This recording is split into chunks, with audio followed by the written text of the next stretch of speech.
veux tout d'abord vous remercier d'avoir choisi la commission Régie, cette belle commission du développement régional. Il n'y a pas beaucoup de politiques qui sont chargées de la réalisation de la solidarité. C'est l'objet de la politique de cohésion.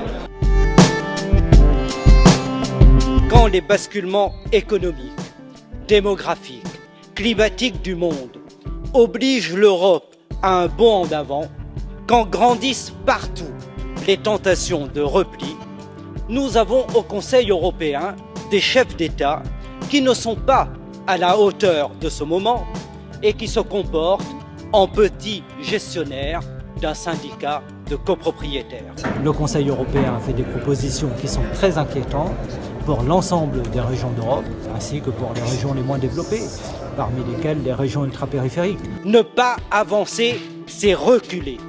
Et avec un petit budget, l'Europe reculera pour les 10 ans à venir. Sacrifier la politique de cohésion serait un renoncement terrible et ce serait donner une victoire aux europhobes. Est-ce cela que les chefs d'État veulent? Et manquer d'ambition pour le budget européen, c'est en définitive manquer d'ambition pour l'Europe. Nous venons à l'instant de geler jusqu'à fin février tous les trilogues politiques, car nous attendons du Conseil européen un budget qui soit à la hauteur des enjeux et qui ne sacrifie pas la politique de cohésion. L'essor de l'Europe s'est fondé sur l'exploitation des énergies fossiles. C'est une révolution que de sortir d'un modèle devenu périmé à l'aune du défi climatique. Ce que je veux vous dire, c'est que nous devons nous fixer 2 priorités. D'abord, amortir le coût social. Ensuite, accompagner les régions dans cette juste transition. Et en tant que président de la commission Régie, je veux vous dire que nous sommes pleinement mobilisés pour accomplir notre travail législatif. Le visage de l'Europe est défiguré par la crise du Covid-19. C'est une crise qui est sociale, qui est économique, dans un territoire fragile comme l'île de la Réunion, mais c'est vrai pour l'ensemble des régions ultra-périphériques.